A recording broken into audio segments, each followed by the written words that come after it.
Familiologija. Familiologija. Pa sad kako to da objasnim? Da vidimo. Koren, stablo, list, cvet i plod. Završava se plodom. Nije. Razmisli malo. Šta je to na kraju drveta? Na kraju drveta je ptičica. Familiologija.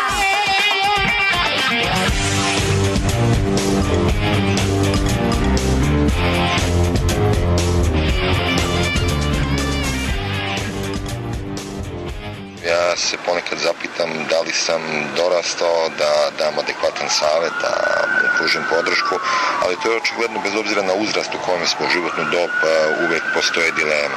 Svakako učim od njega, učim možda najviše u tom smislu da ja lakše manifestujem svoje emocije, jer kao i svako dete on svoje izražava jednostavno, neopterećeno, iskreno.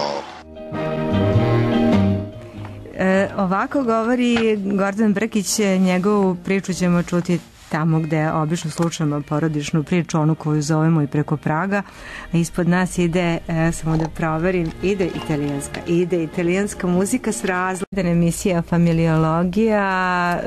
Ono što sledi je već najavljeno na početku, jedna zanimljiva priča. Kolega Gordan Brkić će podeliti sa nama trenutak svoje privatnosti. Mislim da možemo mnogo toga da čujemo i da naučimo iz njegove priče.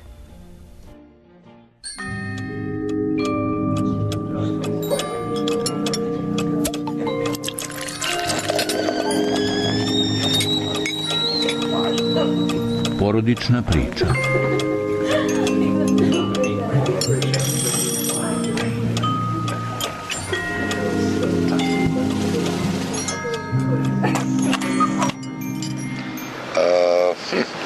Mislim da većina nas teži takvom okruženju, da u njemu živi, ali očigledno je da nas je mnogo koji se u tome ne snađemo i na kraju neki više burno, neki manje burno konstatuju da je došao kraj i da se porodica raspala.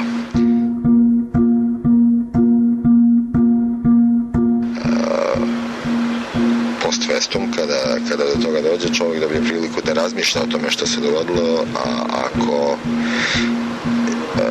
pokuša da bude pošten, da se prevashodno bavi time i da je njegova greška. Kao što životni prostor u kome nema sloge, ljubavi, u stvari predstavlja samo gole zidove koji nas sakrivaju od kiše i od vetra, tako isto i deca osete kad nema ljubavi, pa naročito kad ima svađa, kad ima nesporazuma, i onda to negde nose u svom tom intelektualnom i emotivnom kodu i odražava se posle sutra i na njih kao odrasle zasebne individue.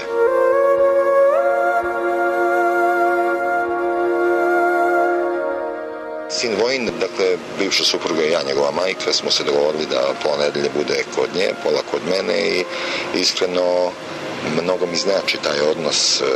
Jedna moja prijateljica mi je nedavno rekla kako zapravo ja Vojina učim životu, a istovremeno Vojin mene uči životu.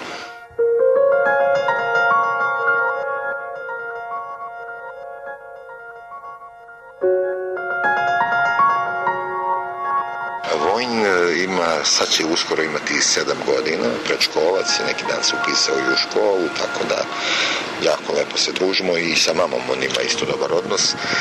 Njegova mama, dakle moja bivša supruga i ja, trenutno imamo veoma korektan odnos koji je koncentrisan prevashodno na sinovljeve potrebe.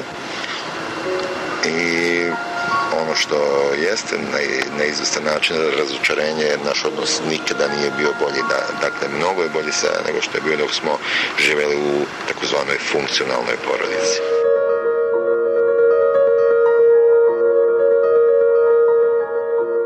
Može biti dobar razvod i mnogi moji vršnjaci i vršnjakinje su se razveli. Srećom, neki od njih, poput moje bivše supruge i mene, su to relativno dobro prebrodili, snašli se u životu i zadržali međusobno partnerske odnose na jednom korektnom ljudskom nivou. S druge strane, zaista nažalost ima i situacija gdje su tu višegodišnje svađe, prepiranja, antagonizmi oko imovine, oko starateljstva nad decom, a zapravo čini mi se da je bazično u osnovi da su te emotivni bagaži koje ljudi nose iz takvih odnosa, koje ni sami sa sobom, ni sa jedni sa drugima, ni posle razvoda nisu uspeli da razreše. Nekad ne mogu da razumem kada čujem da naročito očevi koji se razvedu u stvari zapostave odnos sa svojim detetom. Nažalost i to se dešava. Uvek me iznenadi, nekad me zapravo zbuni sa pitanjima kada pokušava da mi predoči u kakve on situacije u vršnjačkoj ravni upada i kada traži neki savjet ili kad prosto pokaže neku reakciju, ja se ponekad zapitam da li sam dorastao da dam adekvatan savjet, da mu pružim podršku, ali to je očigledno bez obzira na uzrast u kome smo, životnu dob, uvek postoje dileme. Svakako od njega učim možda najviše u tom smislu da ja lakše manifestujem svoje emocije, jer kao i svako dete, on svoje izražava jednostavno, neopterećeno, iskreno.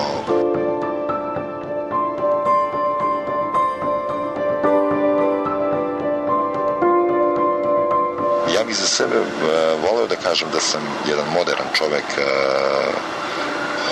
osim toga radim u jednom mediju koji je veoma moderno nastrojen, poznajem dosta, znam dosta o novim tehnologijama, generalno sam uključen.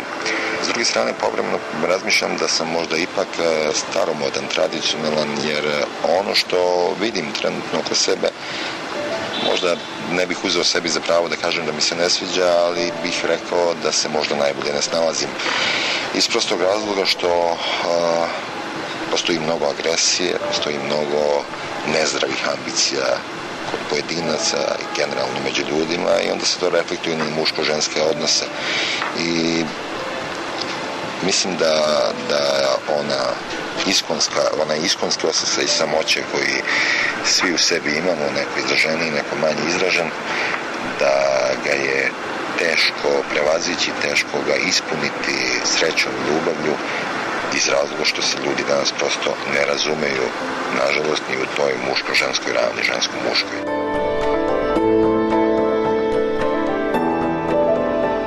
Mislim da pozicija roditelja uvek je bila i uvek će biti, jeste tako da pre svega detetu otkrije sve na onaj način kako ga doživljava, ne samo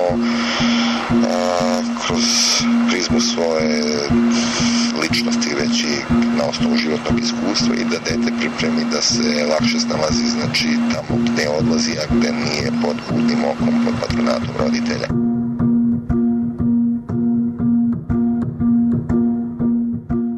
Preko praga.